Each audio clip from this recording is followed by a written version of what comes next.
Okay, so I kind of wrote a comment over here. These are the two derivatives that you need to know.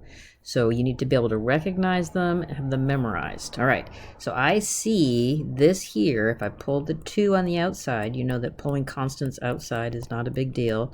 So the antiderivative is what can I take the derivative of to get this? What can I take the derivative of to get this? Well, that's arc sine. So the derivative of, whoops, and to write C, the derivative of 2 arc sine of x is carry the 2, and then I get this 1 over the square root of 1 minus x squared. All right, this is very similar, but it's incredibly different.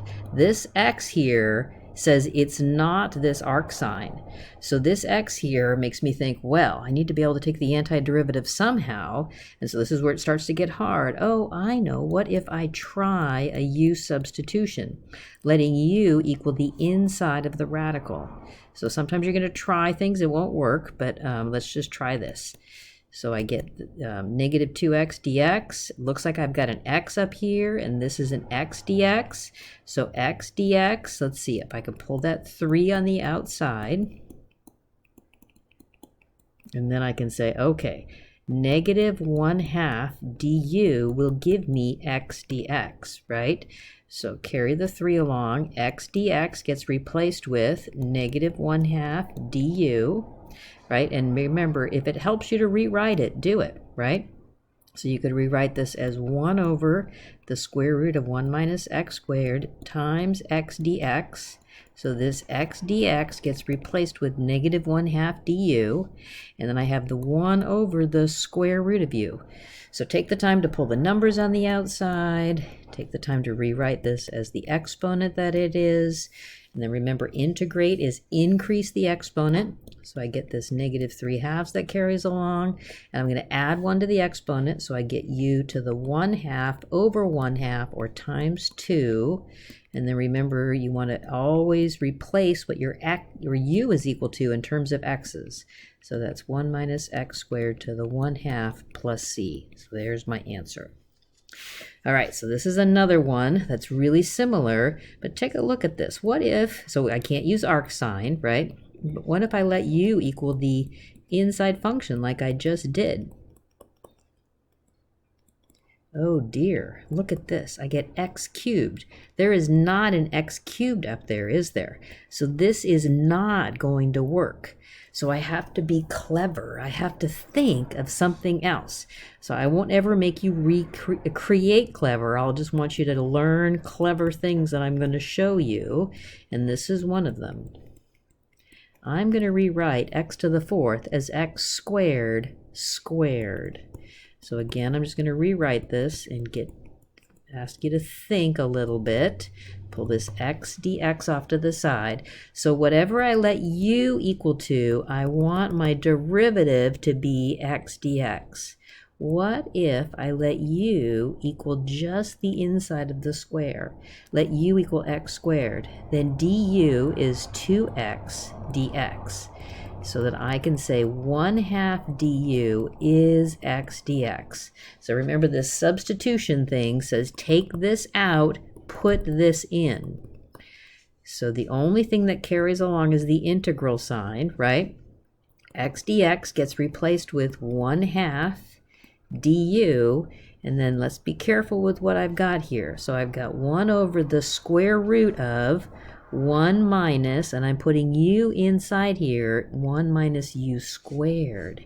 This is arc sine. So carry along the 1/2, and this is arc sine of u plus c, and then put the x's back in. That's pretty clever. All right, so let's look at this one. Another radical in the denominator. I'm going to suggest that we just kind of separate this. Put the ugly radical first, then this 1 over x dx off to the side. So this looks like would be what the du is equal to. I'm thinking let's let u equal inside the radical.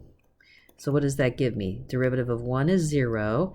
Carry the negative. Derivative of ln of x is 1 over x. There it is. So negative du is 1 over x dx. So this gets taken out, and I put in negative du. Make sure you put parentheses so it doesn't make it subtraction. And then I'm going to put the u in, 1 over the square root of u. So I'm going to take the time to pull the negative outside, rewrite this as the exponent that it is, carry the negative, so I get 2u to the 1/2, and then put the x's back in. All right, one last problem here. Okay, here's the derivative, and they give me an initial condition. Well, yeah, this taking the antiderivative is like doing this, right? And this here is the information to solve for the c. Okay, so let's just take this, and I'm just going to rewrite it differently. So this is like saying this, right? All right, so remember we want to let u equal inside functions. So this is a good hard one. So pi over x is a good inside function because it's inside the cosine. So I'm going to rewrite this as pi x to the -1 so I don't make any mistakes.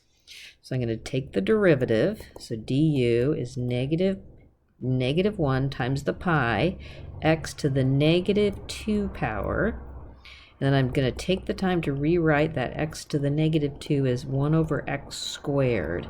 Taking negative exponents and putting them in the denominator helps you to see what you've got. Look at that. It's almost there, except I've got this negative pi. So I'm going to multiply both sides by 1 over negative pi. So I get that. There it is. Okay. So this gets replaced with this. So -1 over pi du. And I can take this and put my u inside, so I've got cosine of u. Again, take the time to pull the numbers on the outside. There I have it. Okay, so what's the antiderivative of cosine? What can I take the derivative of to get cosine? That's sine. And then put the x's back in. Plus c. And that was it, right? Yes.